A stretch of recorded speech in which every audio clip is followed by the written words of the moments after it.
Normally हम लोग देख चुके हैं ये कहानी। सर ये हमारा पराग से संबंधित संरचना है। पराग मीन्स पराग कण, ठीक है, जिसका नाम हमने क्या दिया था, पुंकेसर। और ये वो पुंकेसर है जिसका नाम है क्या, लघु बीजाणु पर्ण। यानी कि है तो ये पत्ती ही, लेकिन इसने अपने आप को पत्ती से कुछ इस कदर मॉडिफिकेशन किया है, रूपांतरित किया है कि कुछ इस तरीके का बन गया है ये, ठीक है। इससे पहले हम बस केवल जानते थे कि सर एक पत्ती है जिसका नाम है लघु बीजाणु पर्ण, ये क्या करेगी, जनन से संबंधित है। वही पत्ती ने अपने आप को रूपांतरित करके किसका निर्माण किया, पुंकेसर का निर्माण किया, ठीक है। और ये संरचना किसके लिए है, नर के लिए है। ऐसे ही कहानी किसके लिए थी, मादा के लिए, कि सर यहां भी एक पत्ती थी जो हमने टेरिडोफाइट में देखा था, जिसको हमने नाम दिया था कहीं ना कहीं क्या, स्त्री से संबंधित है, ये मादा से संबंधित है। अब इसने अपने आप को कुछ ऐसा परिवर्तित किया कि वो बन गया इस तरीके का, स्त्री केसर के रूप में चला आया, ये बन गया ये हमारा कौन, स्त्री केसर। अब इसका नाम दे देते हैं हम लोग स्त्री केसर। अब नाम तो दे दिया स्त्री केसर, लेकिन अभी भी ये है कौन, गुरु बीजाणु पर्ण है, ठीक है। फिर बात क्या आया था कि सर ये अगर लघु बीजाणु पर्ण है तो इसके अंदर लघु बीजाणु धानी होगी। वो कहानी देख चुके हैं कि इसके अंदर क्या है, 4 लघु बीजाणु धानी है। फिर इसमें जो बात किया था कि गुरु बीजाणु पर्ण है, तो इसमें भी क्या होना चाहिए, गुरु बीजाणु धानी होना चाहिए। चलो लो भाई, यहाँ पे गुरु बीजाणु धानी इस तरीके से देखा था हमने, हो गया ये गुरु बीजाणु धानी। तो गुरु बीजाणु धानी कौन है, यहाँ पर बीजांड है। अब ये दोनों की दोनों कहानी किसकी है बच्चा, आवृत बीजी की। बस अंतर किसका है कि एक तरफ हम नर को देख रहे हैं, दूसरी तरफ मादा को देख रहे हैं। अब आवृत बीजी में ये दोनों की दोनों कहानी है। ये हो गया हमारा बीजांड, जिसको हम कहते हैं कहीं ना कहीं क्या, गुरु बीजाणु धानी, ठीक है। नर की कहानी तो चलो ठीक है, नर में क्या होगा सर, ऐसे मिल रहे होंगे क्या, इसमें बीजाणु धानी मिल रहे होंगे, ठीक है। इस बीजाणु धानी में मिल रही होगी क्या, लघु बीजाणु मातृकोशिका। वो लघु बीजाणु मातृकोशिका अर्धसूत्री विभाजन करेगी और अंदर ही अंदर बनाएगी क्या, अगुणित बीजाणु बनाएगी, जिसका नाम होगा क्या, लघु बीजाणु, ठीक है। ये लघु बीजाणु अंदर ही अंदर अंकुरित होगा या विकसित होगा, जो आप समझना चाहो, और विकसित होकर के किसका निर्माण करेगा, युग्मकोद भिद्ध का निर्माण करेगा, ठीक है। कल एक पिक्चर बनाया था, उस पिक्चर को जरा समझते हैं। क्या बनाया था कि सर जो युग्मकोद भिद्ध होता है वो कौन होता है, पराग कण होता है, ठीक है। अब अगर हम पराग कण का पिक्चर बनाना चाहें तो कुछ इस तरीके से बनता है। एक पराग कण को देखोगे तो पराग कण के अंदर पाए जाते हैं सर 2 युग्मक, ठीक है। ये पहला युग्मक, ये दूसरा युग्मक, और ये पूरा का पूरा संरचना कौन है, युग्मकोद्भिद, जिसका नाम है क्या, पराग कण। आगे एक चैप्टर आएगा पुष्पीय पादपों में लैंगिक जनन। अब नाम में आ रहा है क्या, देखो तो पुष्पीय पादपों में लैंगिक जनन, यानी कि एक ऐसा पौधा जिसमें क्या दिखेगा, पुष्प दिखेगा। और पुष्प किसमें बनेगा, तो याद रखना हमेशा केवल किसमें बनेगा, आवृत बीजी में। पुष्प का मतलब क्या होगा कि सर एक पुष्प होगा, देखो जरा, ये इस तरीके का पूरा पुष्प होगा। इसमें क्या मिलेगा, स्त्री केसर मिलेगा, और कौन मिलेगा, पुंकेसर मिलेगा। और ये जो अंडाशय है, इस अंडाशय के अंदर क्या मिलेगा, बीजांड मिलेगा। अब सिंपल सा लॉजिक है कि सर बीजांड किसके अंदर बंद है, अंडाशय के अंदर बंद है। क्या बात कर रहे हैं जी, रामायण कथा पढ़ा रहे नहीं ना, ध्यान रखो यहाँ पे। अब ये जो बीजांड है ये अंडाशय के अंदर है, और एक ऐसा आवरण जो इसको बंद कर रहा है, बीजांड को बंद कर रहा है, इसी ऐसे पौधे को हम क्या बोलते हैं, आवृत बीजी। तो हमेशा दिमाग में रखेंगे कि सर पुष्प केवल किसमें बनता है, आवृत बीजी में। और चैप्टर का नाम आता है, सेकंड ईयर में है ये चैप्टर, सेकंड ईयर का आई थिंक मेरे ख्याल से सेकंड नंबर चैप्टर है, पुष्पीय पादपों में लैंगिक जनन। तो पुष्पीय पादपों में लैंगिक जनन, तो इसको हम लोग थोड़ा सा चेंज कर सकते हैं। क्या कर सकते हैं, आवृत बीजी पादपों में लैंगिक जनन, क्योंकि पुष्प हमेशा किसमें बनेगा, आवृत बीजी में। अनावृत बीजी में पुष्प नहीं बनता है ना, अपवाद में भी कुछ नहीं होता इसमें। अनावृत बीजी मतलब सीधा सीधा क्या होगा सर, ऐसे बीजांड होगा, ये देखिए ऐसे बीजांड होगा। अब ये बीजांड किसी के अंदर है ही नहीं, तो ये केवल और केवल किस पर पाया जाएगा सर, एक ऐसी पत्ती पर पाया जाएगा, ठीक है, जिस पत्ती का नाम देंगे क्या हम लोग, लघु बीजाणु पर्ण या तो गुरु बीजाणु पर्ण। अगर केवल लघु बीजाणु धानी होगी तो क्या बोलेंगे इस पत्ती को, लघु बीजाणु पर्ण। और ये है कौन, बीजांड है, तो बीजांड है मतलब ये कौन होगा, गुरु बीजाणु पर्ण होगा। वो सब अनावृत बीजी के लिए। अब देखना जरा आगे, कि यहां पर जो ये परागकण बने हैं, पिक्चर में भी आपको दिखाया गया आपके बुक में कि सर ये दोनों के दोनों कौन है, नर युग्मक। ठीक है, अब नर युग्मक हो गए ये कौन होता है, तो सर इसको कहते हैं हम लोग कायिक केंद्र। अब इसका क्या काम होता है जब हम लोग निषेचन कराएंगे तो उस समय देखेंगे। फिलहाल के लिए एक ऐसी संरचना जिसके अंदर क्या मिल रहा है सर, 3 केंद्रक मिल रहे हैं, जिसमें से 2 केंद्रक को हमने क्या बोला है, नर युग्मक, और 1 केंद्रक को बोला है क्या हमने, कायिक केंद्रक। अच्छा, और एक बात, क्या ये लाइन आपने सुनी है, एक वर्ड को लिखता हूं मैं, दोहरा निषेचन, सुना है क्या? दोहरा निषेचन, इसको बोलते हैं इंग्लिश में डबल फर्टिलाइजेशन। ठीक है, डबल फर्टिलाइजेशन का मतलब कि सर एक ऐसा निषेचन जिसमें 2 बार निषेचन होगा, उसको कहते हैं क्या, दोहरा निषेचन या तो डबल फर्टिलाइजेशन। और एकदम गौर से दिमाग में रखिएगा, ये दोहरा निषेचन जो है एक विशेष लक्षण है इसका, आवृत बीजी का। अब एक बात और बताओ कि सर एक रहा ये नर युग्मक, एक रहा ये मादा युग्मक, इनका निषेचन हुआ, क्या बन गया, द्विगुणित संरचना। कितनी बार निषेचन हुआ, 1 बार। ठीक है, फिर हम कह रहे हैं कि सर एक और नर युग्मक है, एक और मादा युग्मक है, एक और बार निषेचन हुआ, फिर बना क्या, द्विगुणित संरचना। अब कितनी बार निषेचन हो गया, 2 बार। अब सोचो कि 2 बार निषेचन कराने के लिए कितने नर युग्मक लगेंगे, नर युग्मक कितने लगेंगे, 2।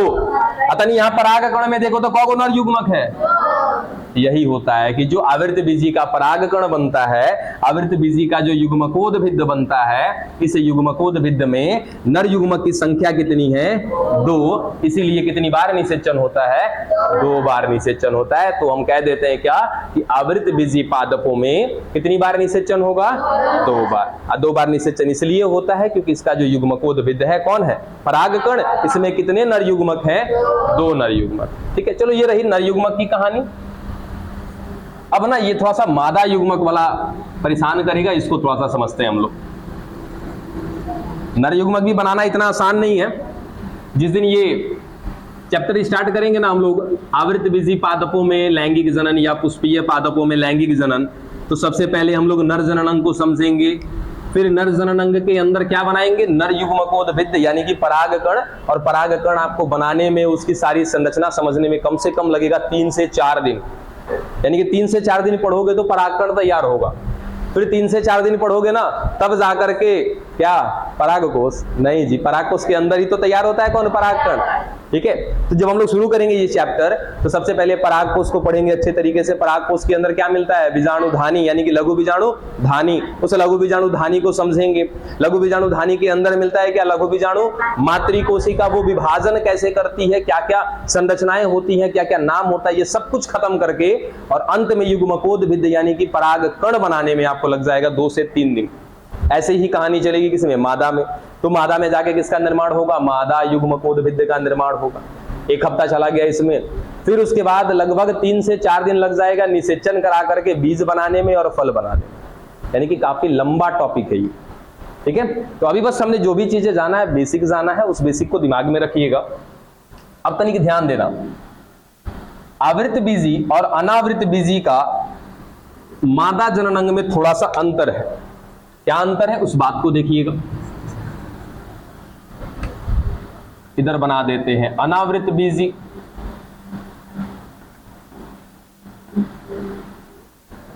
इधर आवृत बीजी।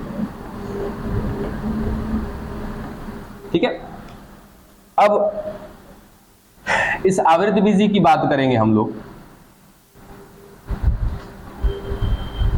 आवृत बीजी में ये रहा हमारा कौन है, ये गुरु बीजाणुधानी है। हाँ, गुरु बीजाणुधानी का मतलब ही क्या है, बीजांड। ठीक है, ये हो गया गुरु बीजाणुधानी। और गुरु बीजाणुधानी कौन है यहाँ पर, बीजांड है। और वो बीजांड किसी के अंदर है क्या, बिल्कुल सर, ये अंडाशय के अंदर बंद है। इसी कारण से यानी कि हम कह सकते हैं कि सर इसके ऊपर एक आवरण है, और वो आवरण किसका है, अंडाशय का है, इसीलिए तो इसको कहते हैं आवृत बीजी, है ना। ठीक है, अब यहां पे देखो सर इस अनावृत बीजी की अगर हम बात करेंगे तो सिंपल सा एक पत्ती मिल रहा होगा और इस पत्ती के ऊपर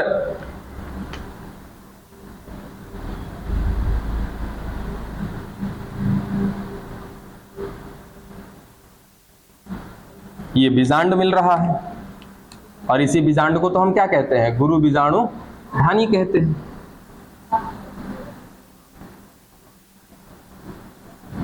ये बीजांड है और इसी का नाम है गुरु बीजाणु धानी। देखो लगभग कहानी सेम होगी, थोड़ा सा अंतर होगा, ठीक है, सब कुछ सेम है, बस अंतर इस बात का है कि सर यहां पर बीजांड खुला हुआ है और वहां पर बीजांड किसी संरचना के अंदर बंद है। बंद है तो बोला आवृत बीजी, खुला है तो अनावृत बीजी, यानी कि इस पर कोई आवरण नहीं है, उस पर आवरण है। आवरण किसका, अंडाशय का, ये खुला है, इस पर कोई आवरण नहीं, ठीक है। अब इस गुरु बीजाणु धानी के अंदर क्या मिल रहा होगा, गुरु बीजाणु मातृकोशिका, ठीक है, किसमें, आवृत बीजी में। यहां भी मिल रहा है क्या, गुरु बीजाणु मातृकोशिका, लेकिन ये संरचना किसकी है, अनावृत बीजी की है। चलो ये हो गई हमारी गुरु बीजाणु मातृकोशिका। सेम यहां भी है ये गुरु बीजाणु मातृकोशिका। अब दोनों में क्या होगा बच्चा, अर्धसूत्री विभाजन होगा। जब अर्धसूत्री विभाजन होगा तो यहां भी बनेंगे क्या, अगुणित कोशिकाएं, और यहां भी बनेंगी क्या, अगुणित कोशिकाएं, ठीक है। और एक चीज बताना कि ये गुरु बीजाणु हमने धानी लिखा है, ये भी गुरु बीजाणु धानी है, इसका मतलब कहीं ना कहीं हम लोग इस आवृत बीजी में कहें या तो अनावृत बीजी में कहें, दोनों जगह पे किसकी संरचना देख रहे हैं, मादा की संरचना देख रहे हैं। तो मादा की संरचना अगर हम देख रहे हैं तो अंत में क्या बनाना होगा हमको देखना तो जरा। क्या हम कह सकते हैं कि सर अंत में बनाएंगे हम लोग मादा युग्मकोद भिद्ध का निर्माण करेंगे, ठीक है। यहां भी किसका निर्माण करेंगे, मादा युग्मकोद भिद्ध का निर्माण करेंगे। आज की कहानी बहुत अच्छे से समझना, बहुत काम आएगा ये, जितना ही आपके दिमाग में जाए उतना ही डालने की कोशिश करिएगा, ठीक है। अब मादा युग्मकोद भिद्ध बनाएंगे, इसका मतलब सर एक ऐसी संरचना बनाएंगे ना जो कैसा होगा, अगुणित कोशिका से बना होगा, और उस युग्मकोद भिद्ध के अंदर कौन मिल रहा होगा, मादा युग्मक मिल रहा होगा। दोनों के मादा युग्मक में जमीन आसमान का अंतर, ठीक है। दोनों में से एक जगह पे होगा दोहरा निषेचन, एक जगह पे क्या होगा, एक बार निषेचन होगा। तो इस अनावृत बीजी में एक बार निषेचन होता है, आवृत बीजी में 2 बार निषेचन होता है। क्यों होता है, कैसे होता है, चलिए धीरे धीरे समझते हैं इसको। यहां तक की कहानी बिल्कुल समझ में आ गई है कि सर यहां पर क्या बने हैं, अगुणित गुरु बीजाणु बने हैं, वहां भी क्या बने हैं, अगुणित गुरु बीजाणु। कल आपको एक बात बताई थी कि सर गुरु बीजाणु जो बनेंगे उनकी संख्या कितनी बनेगी, 4। यहां भी कितने बनेंगे, 4 बनेंगे, ठीक है। कैसे कि सर एक जो ये आपका गुरु बीजाणु मातृकोशिका है, ये गुरु बीजाणु मातृकोशिका कैसा होगा, द्विगुणित। जब ये अर्धसूत्री विभाजन करेगा तो 4 अगुणित संरचना का निर्माण होगा। ये चारों की चारों कैसी होंगी, अगुणित होंगी। इन्हीं चारों का नाम है क्या, गुरु बीजाणु। अब ध्यान से और आराम से, 4 में से कल ही आपको बता दिया था कि 4 में से 3 क्या हो जाएंगे, नष्ट हो जाएगा। जो एक शेष बचेगा उस शेष को क्या नाम देते हैं, सक्रिय गुरु बीजाणु। अब पता है ये 3 नष्ट कैसे हो गए, 3 नष्ट क्यों हुए, क्योंकि सुनना आगे चल के क्या बनाना है, मादा युग्मक बनाना है, ठीक है। अब ये एरिया देखो खुला हुआ है, ठीक है, यहां भी ये एरिया क्या है, खुला हुआ है। तो बाहर की वातावरणीय परिवेश के कारण, अब सोचो बच्चा कि यहां पर 4 बने हैं गुरु बीजाणु, 4 में से आगे चल के क्या बनाना है, मादा युग्मक बनाना है। वो मादा युग्मक किसी नर युग्मक के साथ जुड़ेगा तो क्या करेगा, निषेचन करेगा, और निषेचन करेगा तो इसकी अगली पीढ़ी आएगी, ठीक है। अब अगली पीढ़ी को लाने के लिए कौन जिम्मेदार है, हम कह सकते हैं क्या कि सर ये गुरु बीजाणु जिम्मेदार है। अगर गुरु बीजाणु में कमी आ जाएगी तो क्या अगला पीढ़ी खराब हो सकता है। अगर सोचो जैसे आप मनुष्य पे ले लो, कि अगर कोई मनुष्य है तो मनुष्य में 2 शरीर हैं, एक नर का और एक मादा का। नर शरीर में क्या बनता है, शुक्राणु, मादा शरीर में अंडाणु। अब बच्चा ये बताना कि यदि शुक्राणु में या अंडाणु में किसी प्रकार की कमी आ गई, क्या अगली पीढ़ी खराब हो सकती है क्या? 100% खराब हो सकती है ना। वैसे ही ये गुरु बीजाणु कौन है सर, हमारे लिए मादा युग्मक बनेंगे आगे चल के। इसमें अगर किसी प्रकार की गड़बड़ी होगी तो अगली पीढ़ी क्या हो जाएगी, खराब हो जाएगी। ठीक है, तो क्या करते हैं कि 4 जो बने हैं वो एक दिशा में लग जाते हैं। ठीक है, 4 में से जो बाहरी वातावरण का प्रभाव है ना, ये तीनों झेलता है और अंतिम वाले को बचा देता है। बच गया अंतिम वाला। सारा प्रभाव 3 लोगों ने झेल लिया, यहां भी तीनों ने सारा प्रभाव झेल लिया और करते करते किसी एक को बचा लिया, और जो बचा उसी को नाम दिया गया है क्या, सक्रिय गुरु बीजाणु।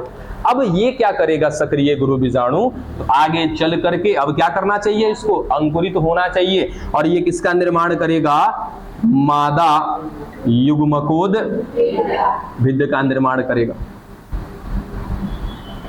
अब यहीं से कहानी बदलने वाली है, ध्यान दीजिएगा। ये है आपका सक्रिय गुरु बीजाणु, इधर भी सक्रिय गुरु बीजाणु है। ये अब क्या करेंगे, अंकुरित होंगे, विकसित होंगे और निर्माण करने वाले मादा युग्मकोद भिद्ध का। देखिए क्या क्या अंतर आ जाता है अब यहां से।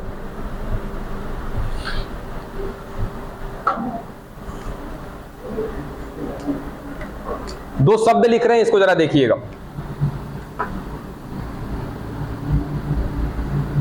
पहला शब्द भ्रूणकोश,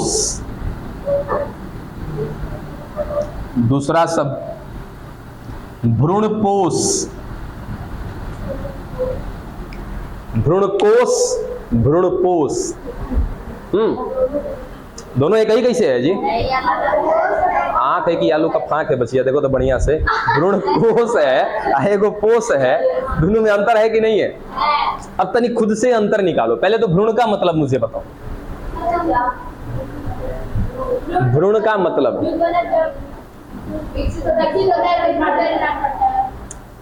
ठीक है। तो कुल मिला जुला के हम भ्रूण का मतलब ऐसा कह सकते हैं, देखो कि सर जब एक नर युग्मक एक मादा युग्मक मिलेगा तो किसका निर्माण होगा, एक द्विगुणित संरचना जिसको नाम दिया जाएगा युग्मनज। ये युग्मनज आगे चल के विकसित होगा, निर्माण करेगा किसका, भ्रूण का, और वही भ्रूण आगे चल करके अगली पीढ़ी को लाएगा। ठीक है, चलो तो युग्मनज ही आगे चल के क्या बनता है, भ्रूण बनता है। ठीक, अब कोश माने क्या होता है, भ्रूण का मतलब तो समझ में आ गया कि सर भ्रूण वो संरचना है जो किससे बनेगी, युग्मनज से बनेगी, और क्या लेकर आएगी, अगली पीढ़ी लेकर के आएगी। ठीक है, अब कोश माने क्या होता है,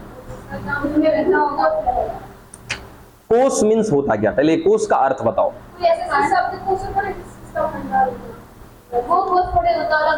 बात वही है मिला जुला करके। ठीक है, अरे जैसे शब्दकोश इन्होंने कहा कि शब्दकोश सर एक ऐसा जगह जहां पर शब्द को रखा गया है। ठीक है, तो वैसे ही कोश मतलब क्या होता है, एक स्थान, एक जगह जहां पर भ्रूण को रखा जाएगा। बात समझे, उस संरचना को क्या नाम देंगे, भ्रूण कोश। ठीक है, अब पोष माने पोषण, एक ऐसा पोषण जो किसके लिए है, भ्रूण के लिए है, उसको क्या कहेंगे, भ्रूण कोश कहेंगे। दोनों में अंतर समझ में आ गया।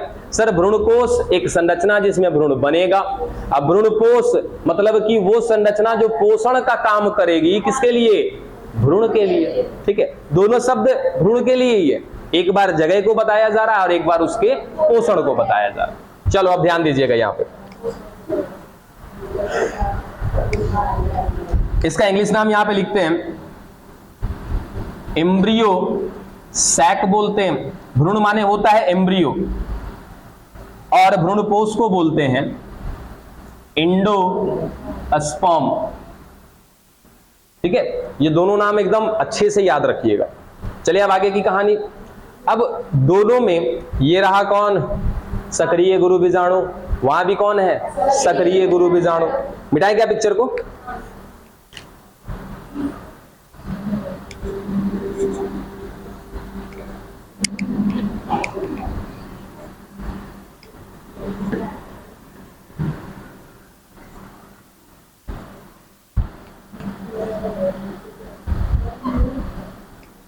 देखिएगा।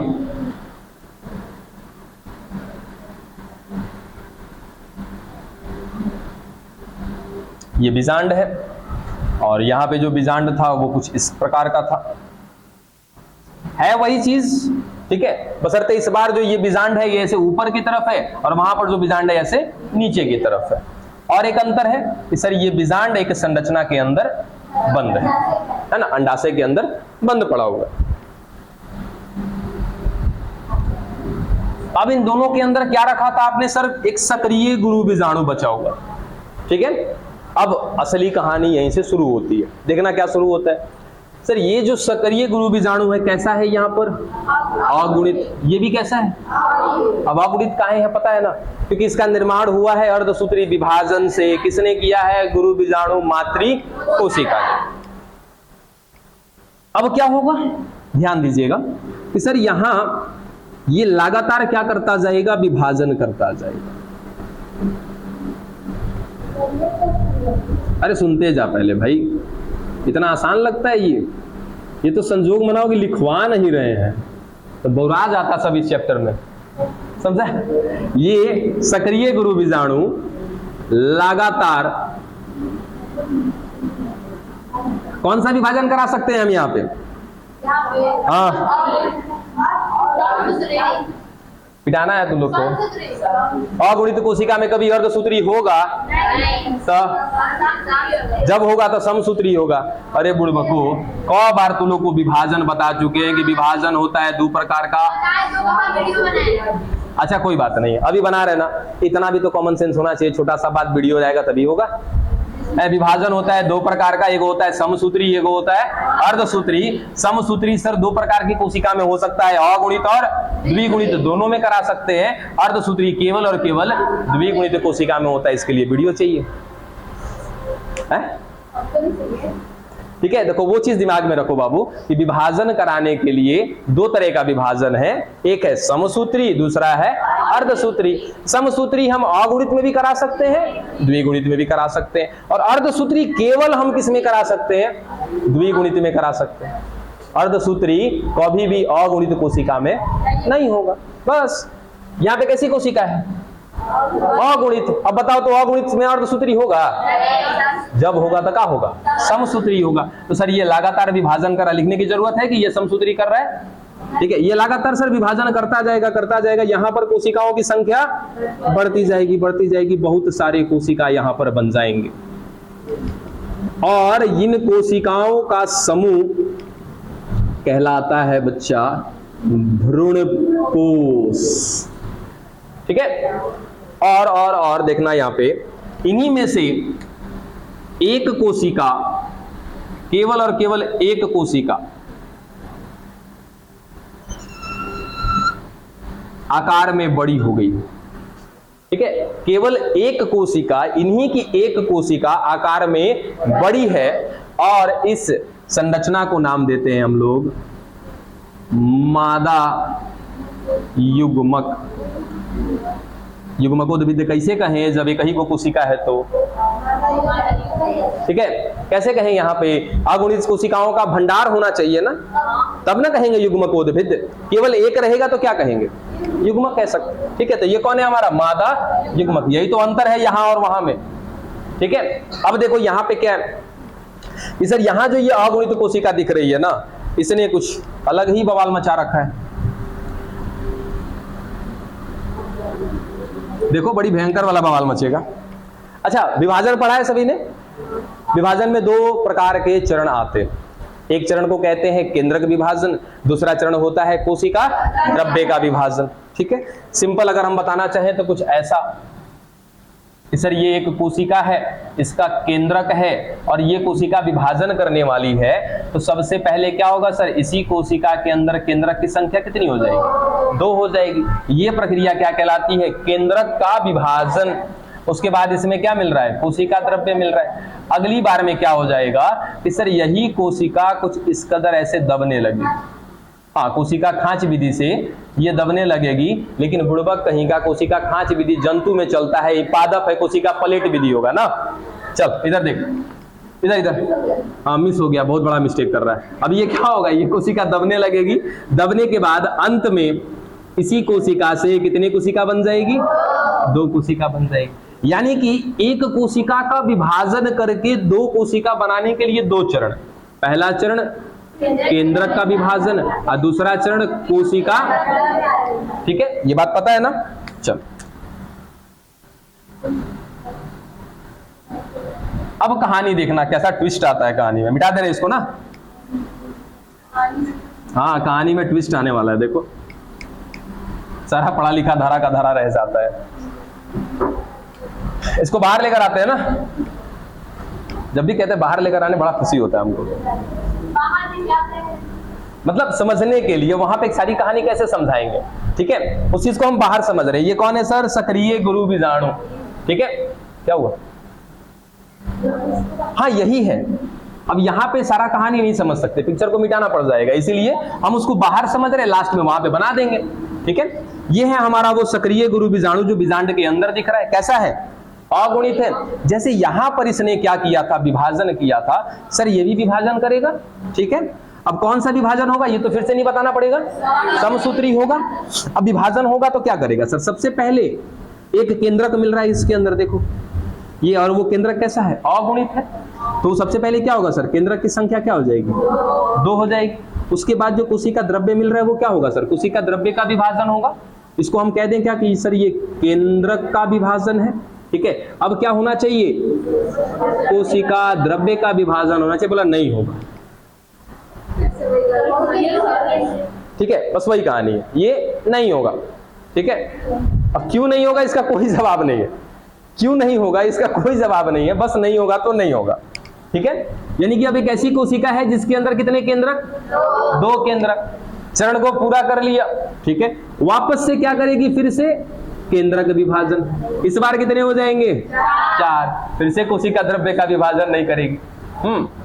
फिर अगली बार क्या करेगी? केंद्रक का विभाजन करेगी। अब कितना हो जाएगा? 8 होगा ना, सबने करेगा, सबको ही विभाजन करेगा ना। अब अंत में देखो, अंत में एक ऐसी कोशिका बनेगी जिसमें कितने केंद्रक दिखाई देंगे? नहीं बहुत सारे नहीं, 8 पे जाके लिमिट हो जाएगा इसका। देखो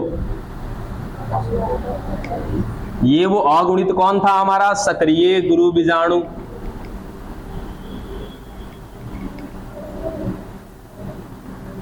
और इस सक्रिय गुरु बीजाणु ने किया है विभाजन, जिसके पश्चात बने हैं कितने केंद्रक?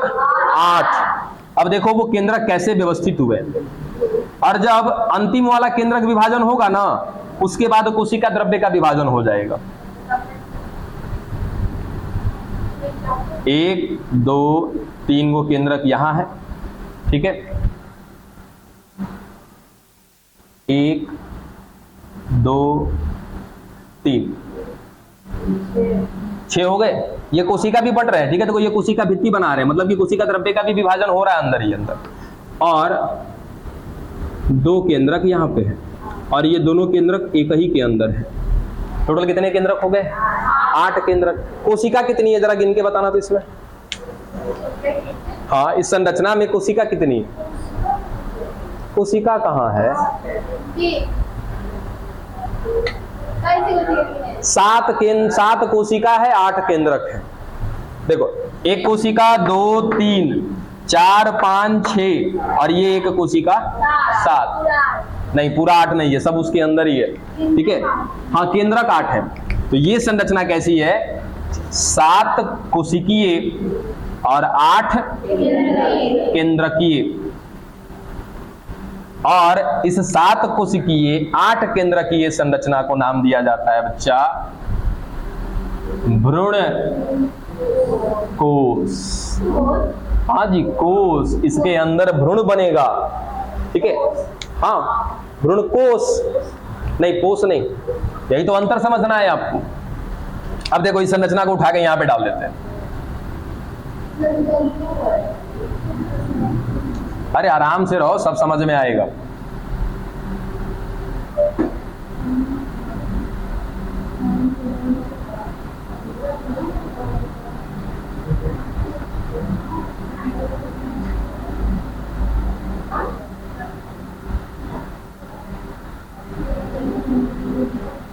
ठीक है।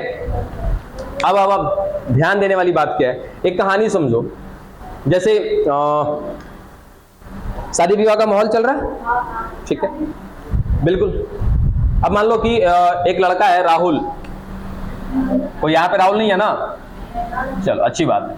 एक लड़का राहुल है, इसकी बारात जा रही है, आराम से सुनो, ये मजाक में मत लेना, ये कहानी तुमको ये पूरा कॉन्सेप्ट समझा के रख देगा, ठीक है। तो सुनो ध्यान से, एक राहुल लड़का, उसकी बारात जा रही है, ठीक है। अब बारात जाहिर सी बात है लड़की वालों के यहाँ जाएगा, ठीक। अब उसके पिताजी ने, राहुल के पिताजी ने या राहुल ने स्वयं फोन करके इसको पूछा गया, लड़की वालों ने पूछा कितने लोग आ रहे हो, बारात में पूछा जाता है ना कि आप बाराती कितने आने वाले हो। राहुल ने बता दिया भाई हम लोग 200 लोग आने वाले हैं। बोला चलो ठीक है। अब लड़की के पिता ने क्या किया, 200 लोगों का खाना पीना बना करके रेडी कर दिया, ठीक है। तब तक इन लोग का जो बारात जा रहा था बीचे में मारपीट कर लिया, ठीक। मारपीट करके क्या हुआ कि 200 लोग जा रहा था ना, 100 लोग रवाना हो गया घर, मारपीट करके। या बारात में कितना पहुंचा वहां पे, अब बताओ वहां पे खाना कितने लोग का बना है, खाना नुकसान गया क्या, ठीक है। एक ये हो गया, चलो एक कहानी राहुल की हो गई। रोहित तो नहीं है कोई इसमें, चल अब रोहित की बारी है, ठीक है। इस बार रोहित का बारात जा रहा है, ठीक। फिर सुनो बातचीत नहीं, फिर रोहित को भी फोन करके पूछा गया कि भाई बारात में कितने लोग आ रहे हो, ये भी कहा कि 200 लोग आ रहे हैं। लेकिन इस बार लड़की का पिता चालाक, बोला कोई बात नहीं, पहले आकर के 200 मुड़ी यहाँ गिनवा दीजिएगा, उसके बाद खाना पीना का व्यवस्था करेंगे। बात समझे, पहले आकर के 200 जन यहाँ पे खड़ा हो जाइएगा, उसके बाद खाना पीना का व्यवस्था करेंगे। दोनों में क्या बात समझ में आया कि सर भोजन बनाने का जो कार्यक्रम है ना, दोनों में थोड़ा सा अंतर है, ठीक है। एक क्या हुआ कि देखने के बाद भोजन बनाया गया और एक भोजन को पहले बना दिया गया। दोनों में एक चीज का अंतर क्या हुआ सर, एक जगह पे भोजन का नुकसान हुआ और एक जगह पे भोजन का नुकसान नहीं हुआ, ठीक है। अब इस बारात वाली कहानी से बाहर निकलो और देखो जरा यहां पे तनिक जरा देख के बताना बाबू, क्या यहाँ पे निषेचन करा दिया क्या हमने, कहा निषेचन करा, खाली यहाँ पे क्या बना है, मादा युग्मक बना है और क्या बना है, भ्रूणपोष। ये भ्रूणपोष क्या होता है सर, पोषण है किसके लिए, भ्रूण के लिए। और भ्रूण का मतलब क्या होता है कि जब निषेचन हो जाएगा, जब युग्मनज बन जाएगा, ये युग्मनज किसका निर्माण करेगा, भ्रूण का, तब इसको चाहिए का भोजन। अब सोचो बिना निषेचन हुए, बिना बाराती पहुंचे ही भोजन बना के रख दिया कि नहीं रख दिया, रख दिया ना। ये है कौन बच्चा, आपका अनावृत बीजी। अब तनिक यहाँ पे देखो तो यहाँ पे अभी निषेचन कराया हमने, नहीं कराया ना। क्या यहाँ पे पोषण बनाया गया है क्या भ्रूण के लिए, नहीं ना। यहाँ पे पोषण बनेगा भ्रूण के लिए, पता है कब, जब निषेचन हो जाएगा तब। यानी कि यहाँ पर अभी निषेचन नहीं हुआ है, यहाँ भी निषेचन अभी नहीं हुआ था, यहाँ भी निषेचन अभी नहीं हुआ। बिना निषेचन हुए सर मादा युग्मक बना, ठीक है भाई, बनेगा तभी तो निषेचन होगा, ठीक है। लेकिन ये भ्रूणपोष बनाने की क्या जरूरत थी, मान लो निषेचन नहीं हुआ तब, अगर निषेचन नहीं हुआ तब यहाँ पे मादा युग्मक है, ठीक है। निषेचन कब होगा, जब नर युग्मक यहाँ पर आएगा तो क्या होगा, निषेचन होगा। मान लिया जाए कि सर नर युग्मक यहाँ पहुंचा ही नहीं, अब भोजन बना के रख दिया है पहले, पौधे का नुकसान जा रहा है कि नहीं जा रहा है। ये तो वही कहानी हो गई ना कि बाराती पहुंचे ही नहीं, अब भोजन वहां पे बना पड़ा है, नुकसान चला गया, ठीक है। यहां देखो ये आवृत बीजी थोड़ा सा चालाक होता है, चालाक इस कदर होता है कि सर ये एक ऐसा संरचना बना के रखा है जिसको हमने नाम दिया है क्या, भ्रूणकोश। इस भ्रूणकोश के अंदर बैठा है मादा युग्मक। पता है वो मादा युग्मक कौन है, ये वाला है मादा युग्मक, ये बीच वाला, ठीक है। अब मादा युग्मक ये रहा हमारा, इसको थोड़ा अलग कलर में लेकर के आते हैं, ये है हमारा मादा युग्मक, ठीक है। अभी निषेचन नहीं हुआ है, चुपचाप बैठा हुआ है। जब निषेचन हो जाएगा तो निषेचन हो जाएगा तो सर ये मादा युग्मक किस में बदल जाएगा, युग्मनज में बदल जाएगा। आज जैसे ही बदलेगा युग्मनज में ना, तब बना दिया जाएगा क्या, भ्रूणपोष बना दिया जाएगा। सोचो एक छोटी सी बात को समझने के लिए इतना लंबा समय से पढ़ रहे हैं हम लोग, और वो समय क्या था, वो टॉपिक क्या था कि अनावृत बीजी में पोषण पहले बनाया जाता है, निषेचन के पहले पोषण बनाया जाता है, जबकि आवृत बीजी में निषेचन के बाद पोषण बनाया जाता है। बात समझे, ठीक है। अब एक बात और रह गई है कि सर इस अनावृत बीजी में निषेचन कितनी बार, एक बार होता है। आवृत बीजी में निषेचन कितनी बार, 2 बार। बस उस 2 बार वाले की कहानी को समझना है हमें, मिटाएं इसको।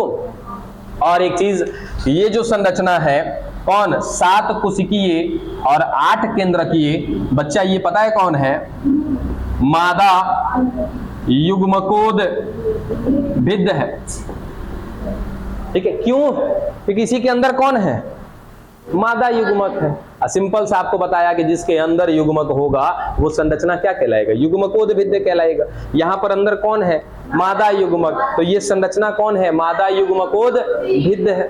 ठीक है, चलो अब खाली इसका निषेचन वाला प्रोसेस आपको केवल समझाना है मुझे। अब देखो दोनों में ना यहीं पे खत्म करते हैं, दोनों को यहीं पे खत्म करते हैं।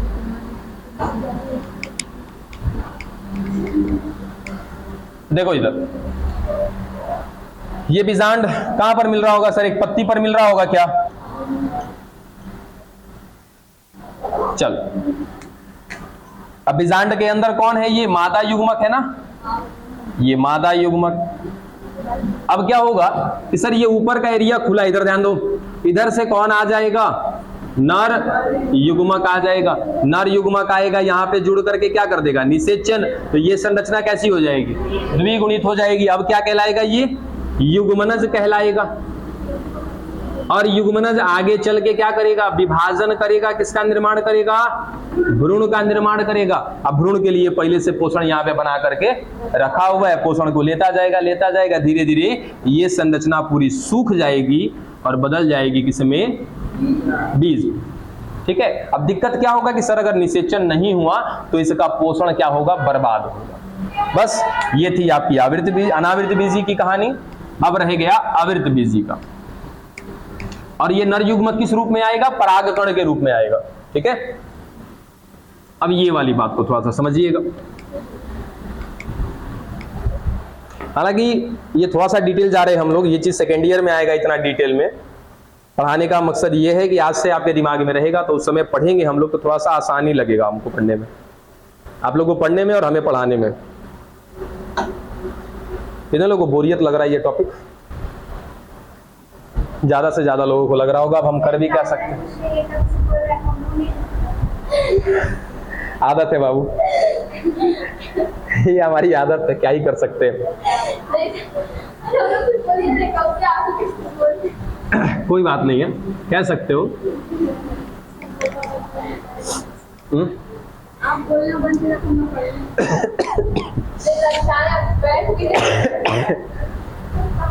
कोई बात नहीं, बहुत एनर्जी भरा पड़ा है बाबू हमारे अंदर, टेंशन मत लो।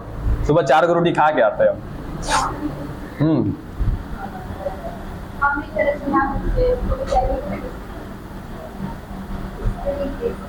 चलिए स्त्री केसर हो गया। ठीक है, अब इस स्त्री केसर के अंदर कौन था, बीजांड। इस बीजांड के अंदर कौन बना हुआ है सर, भ्रूणकोश।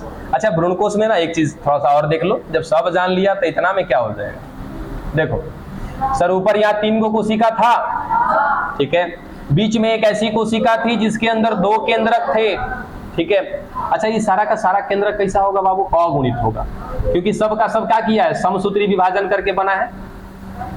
हाँ, केंद्रक ही तो अगुणित और द्विगुणित होता है। अच्छा, ये बना किससे था, सक्रिय गुरु बीजाणु से। सक्रिय गुरु बीजाणु कैसा था, अगुणित था। कौन सा विभाजन किया होगा, समसूत्री, तो कैसा केंद्रक बनाएगा, अगुणित समसूत्री। बवंडर करने के लिए यही जिम्मेदार है पूरे क्लास में।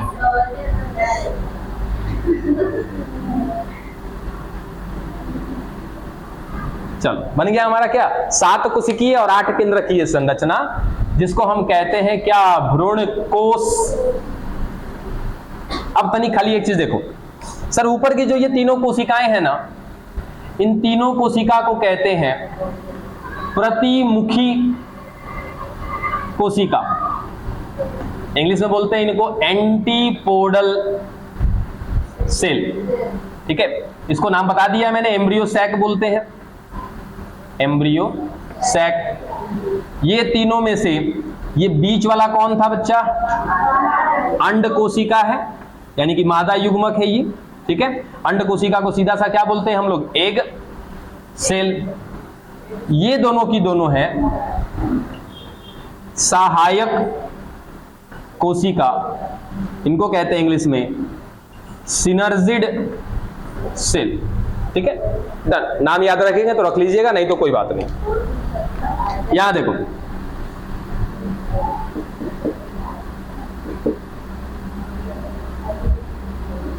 ठीक है, यही चीज यहां पे है। सर ऊपर कौन आएगा, पराग कण ऊपर कैसे आ जाएगा? पॉलिनेशन समझते हो, परागण समझते हो? जैसे जैसे जैसे टेरिडोफाइट में क्या देखा था, ये वाला सीन देखा था क्या कि सर यहाँ एक पौधा है, यहाँ एक पौधा है, यहाँ से नर युग्मक आया, पानी में तैरता हुआ चला गया, कहाँ पे? मादा जनन अंग में चला गया।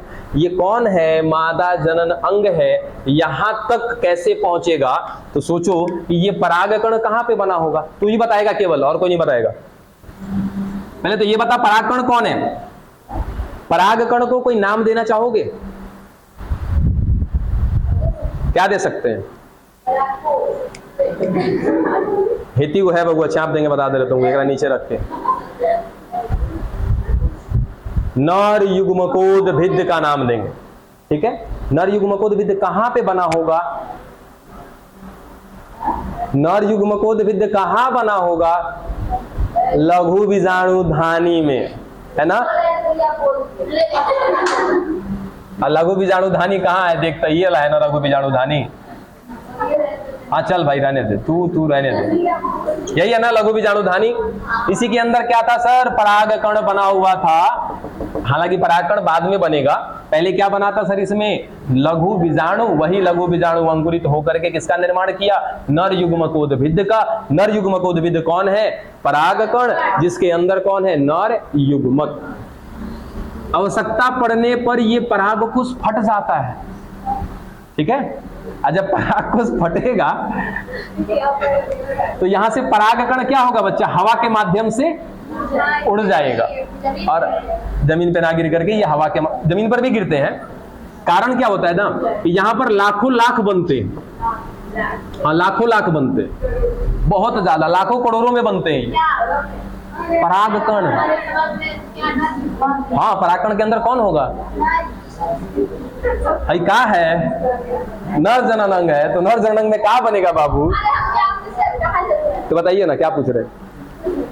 क्या आप क्या पूछना चाह रहे थे? बताइए, जल्दी बताइए, समय कम है, जल्दी पूछिए। तो बताइए ना क्या था? चलो, ये नर जनन अंग है, नर युग्मक के रूप में कौन बना है? पराग कण बना है।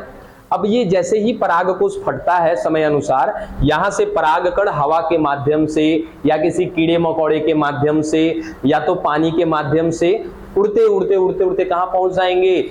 मादा जनन अंग पर, यानी कि स्त्री केसर पर।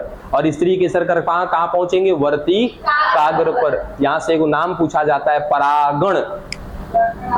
परागण इंग्लिश में बोलते हैं इसको पॉलिनेशन। पॉलिनेशन का मतलब क्या होता है? The transfer of pollen grain from anther to stigma, sorry, परागकण का परागकोश से उड़ करके कहां जाना? स्त्री केसर पर जाना क्या कहलाता है? परागण कहलाता है। पॉलिनेशन वही चीज इंग्लिश में चला गया था, ठीक है? परागण हो गया। चलो सर यहाँ पे कौन पहुंच गया? परागकण। परागकण में कितने युग्मक थे? दो नर युग्मक थे और एक कौन था सर? कायिक केंद्रक था, ठीक है? अब क्या होगा सर? इसको बोला हमने वर्तिकाग्र, ये है वर्तिका, ये है अंडाशय। सर ये परागकण यहां पे अंकुरित होने लगेगा इस तरीके से, ठीक है? अब ये संरचना कहलाती है पराग नलिका, वो सब छोड़ दीजिए। अब क्या होगा कि सर आगे आगे अगुवाई करेगा, देखो कौन? ई वाला कौन है? ये कायिक केंद्रक है। ये कायिक केंद्रक आगे बढ़ता जाएगा और अपने पीछे दूगो किसको लेके जाएगा? नर युग्मक को लेकर के जाएगा। ये नीचे बढ़ता जाएगा, उनको लेकर के रास्ता दिखाता हुआ चला जाएगा। अंत में ये नलिका बनते बनते कहां पहुंच गया? देखो तो भ्रूण कोश के पास पहुंच गया, है ना? अब भ्रूण कोश के पास देखो, जैसे यहां पे पहुंचा तो सबसे आगे कौन होगा? कायिक केंद्रक। इनके पीछे कौन होगा? कौगो? दो गो, ठीक है? और आ करके ये कायिक केंद्रक धड़ाम से धक्का मारेगा, पता है किसको? सहायक कोशिका को। और ये सहायक कोशिका बेचारी प्राण त्याग देगी अपने, समझे? उसका काम है सहायता करना। किसका सहायता करना? अंड कोशिका का सहायता करना। ठीक है, ये बेचारा सहायक कोशिका टपक गया। असहायक कोशिका से कौन आके लड़ा था? कायिक केंद्रक। ये बेचारा का भी नाम स्वाहा हो गया। समझे? कल्याण हो गया इनका। हाँ, एक को अभी फिलहाल एक ही को मारते हैं। कातिल बनना है क्या फिर? चलो, अब क्या बच्चा सर? दो को क्या बच्चा इसमें? नर युग्मक। एगो नर युग्मक चला जाएगा किसके पास? मादा युग्मक के पास। मादा युग्मक कैसी है? अगुणित। नर युग्मक कैसा है? अगुणित। दोनों मिलेगा तो कैसा बनेगा सर? द्विगुणित। ये बन गया हमारा युग्मनज। हो गया निषेचन। कितनी बार हुआ? एक बार सर। अभी तो एगो केंद्रक खत्म हुआ है ना? दूसरा वाला निकलेगा। अच्छा, इसका नाम नहीं लिखे हैं क्या? इसको बोलते हैं ध्रुवीय केंद्र, जिसके अंदर कितने केंद्रक पड़े हैं? 2। सुनो यहां पे, ये दूसरा वाला केंद्रक निकलेगा और चला जाएगा किसमें? ध्रुवीय केंद्रक में चला जाएगा। अब सोचो, इस ध्रुवीय केंद्रक में एक अगुणित केंद्रक, एक और अगुणित केंद्रक, 2 पहले से था। ठीक है, एगो तीसरा भी पहुंच गया। अब क्या मैं इसको ऐसे लिख दूं क्या? 3n, 1n, 2n, 3n हो गया 3n। हाँ, 2 को पहले से था। इस बार तीसरा वाला भी चला गया। क्या बन गया? 3n। इसको हिंदी में कहते हैं त्रिगुणित। 2 गो रहता है तो द्विगुणित, 1 गो है तो अगुणित, 3 गो है तो त्रिगुणित। अब ये त्रिगुणित संरचना जो यहां पे बनेगा ना बच्चा, ये त्रिगुणित संरचना पता है कौन है? भ्रूणपोष। अब यहां देखो तो भ्रूणपोष कब बना? निषेचन के बाद बना, है ना? जबकि अनावृत बीजी में क्या हुआ था? निषेचन से पहले बना। ये सब कुछ बहुत लंबी कहानी है। आपको बहुत आगे का चीज पहले ही बताया है। अगर याद रखेंगे तो रख लीजिएगा, अन्यथा ये सब कुछ दिमाग से आउट रखिएगा। इतनी कहानी पहले पढ़ी हुई है। ये निषेचन वाला को छोड़ दीजिएगा। बस इतना खाली आपको दिमाग में क्या रखना है कि अनावृत बीजी में पोषण पहले बनता है, निषेचन बाद में होता है। ठीक है। दूसरा, अगर आवृत बीजी की बात करें तो यहां पर निषेचन पहले होता है, अब बाद में क्या बनता है? पोषण बनता है। जबकि अनावृत बीजी में उल्टा होता है। ठीक है, पहले पोषण बाद में निषेचन। और अनावृत बीजी में एक बार निषेचन होता है। यहाँ पे देखो 2 बार हुआ था। एक बार हुआ तो युग्मनज बना, दूसरी बार हुआ तो क्या बना? भ्रूणपोष बना। इसी के साथ आपका चैप्टर का समापन।